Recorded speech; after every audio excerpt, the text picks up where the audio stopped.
Ada sebuah hadis mengatakan, man laqiyallah la yusyrik bihi syai' dakhalal jannah. Barang siapa yang bertemu dengan Allah dalam keadaan tidak musyrik, maka akan masuk surga. Kalau kita semua nanti di akhirat akan bertemu dengan Tuhan, itu jelas semuanya akan masuk surga. Jika kita berkeyakinan penuh akan bertemu dengan Tuhan itu nanti di akhirat. Jadi kalau semuanya akan masuk surga, untuk apa kita di dunia ini berbuat baik? Toh semuanya juga akan bertemu Allah dan akan masuk surga. Assalamualaikum warahmatullahi wabarakatuh. Salam tilawah semesta. Terima kasih kepada sahabatku, sahabat tilawah semuanya yang sudah mampir di channel yang sederhana ini. Terima kasih juga kepada yang sudah like, berkomentar, dan subscribe. Semoga sehat selalu, berkah rezekinya, dilancarkan segala urusannya. Sahabatku, ada sebuah hadis. Ini hadis dari Anas bin Malik. Anas bin Malik qala dzukirali anna nabiyya sallallahu alaihi wasallam qala li Mu'adz bin Jabal man laqiyallah la yusyrik bihi syai' dakhalal jannah. Hadis yang diriwayatkan Anas bin Malik. Beliau mendengar perkataan Mu'adz bin Jabal. Mu'adz bin Jabal mendengar langsung dari Rasulullah. Beliau bersabda, barang siapa yang berjumpa dengan Tuhannya dengan keadaan tidak musyrik, maka dia akan masuk surga. Dari hadis ini kita kaji, kita tafakuri, pasti kita akan dapat mengambil kesimpulan. Kalau kita semua nanti di akhirat bisa bertemu dengan Tuhan, itu jelas semuanya akan masuk surga. Jadi kalau semuanya akan masuk surga, untuk apa? Berarti kita di dunia ini berbuat baik jika semuanya akan masuk surga, jika semuanya akan bertemu dengan Allah itu di akhirat. Dan kenapa Tuhan Allah Subhanahu wa Ta'ala menyuruh berbuat baik di dunia ini? Nah, di sini kita harus berpikir lebih jauh. Mari kita jelaskan supaya kita semuanya dapat mengerti dan memahaminya. Memang semua manusia bukan satu persatu lagi, tapi semuanya, hanya ruh manusia tidak semuanya bertemu dengan Tuhannya. Orang yang bertemu dengan Tuhannya yaitu orang-orang yang tertentu saja. Yang dimaksud orang tertentu itu ialah orang-orang yang sudah mengenalnya, mengenal Tuhan di dunia ini. Tahu dari mana? Ini ada firman-Nya di dalam surat ke-17 ayat 72. Di sana Allah Subhanahu wa Ta'ala memberitahu, wa ma kana fi hadhihi a'ma bahwa fil akhirati a'ma wa adallu sabila, yang artinya, dan barang siapa yang buta hatinya di dunia ini, niscaya atau maka di akhirat nanti ia akan lebih buta dan lebih tersesat dari jalannya, di jalan yang benar. Jadi buta di sini barang tentu kepada Allah. Mau buta hatinya atau mau buta terhadap ilmunya, intinya adalah ujung-ujungnya kepada Allah Subhanahu wa Ta'ala. Dan upama diartikan misalnya kepada ilmu, ya, itu agak tidak masuk akalnya, karena di akhirat udah bukan tempatnya mencari ilmu atau berilmu. Di kitab Usuluddin juga kan di sana sudah diterangkan, man yakfur Allah fid dunya fa kafayarahu fil akhirah.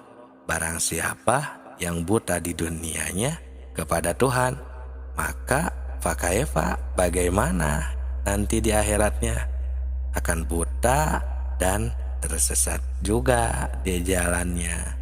Nah, jadi di sini kita harus bisa membuka mata dan bisa mengobati penyakit a'ma ini, penyakit buta ini.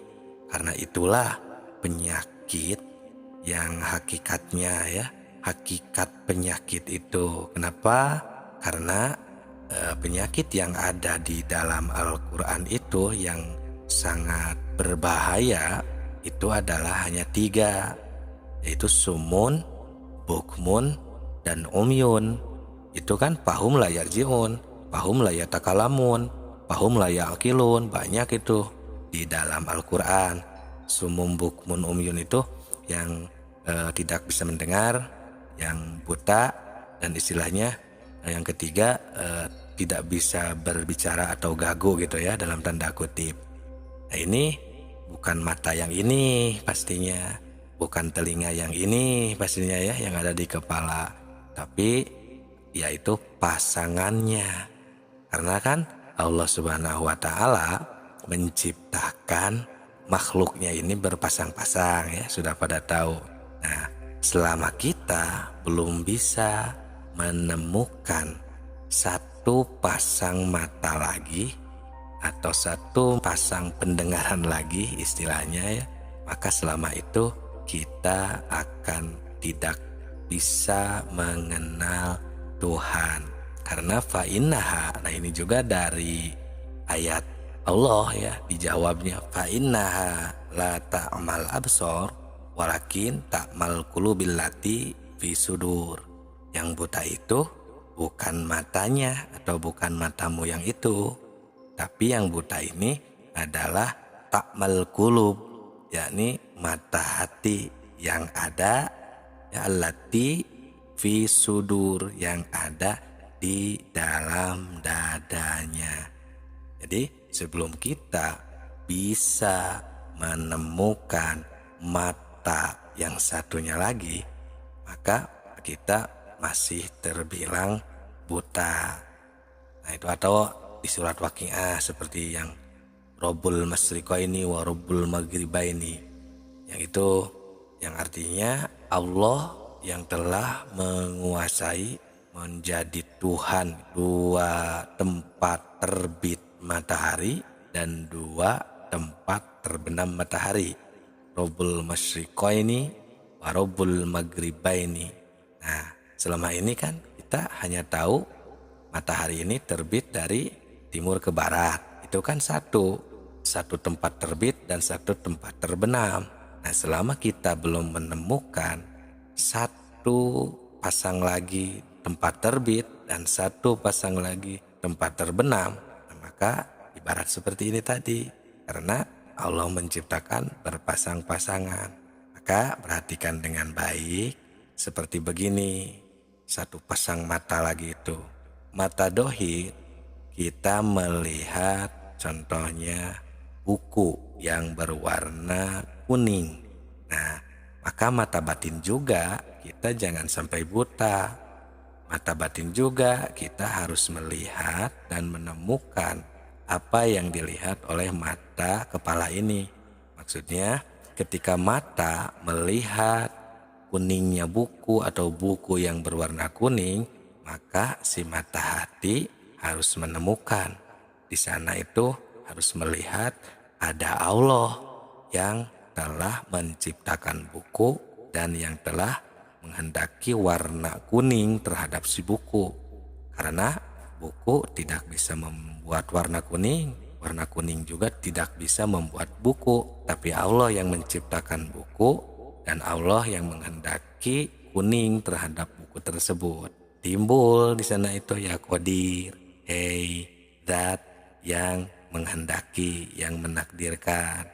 Qadir itu kan talajum atau identiknya dengan sifat kudrot yang ada di sifat 20. Nah, kudrot itu kan sifat ma'ani yang tidak akan terpisah dengan zatnya. Maka sembuhlah mata batin kita. Semoga bermanfaat. Salam tilawah semesta.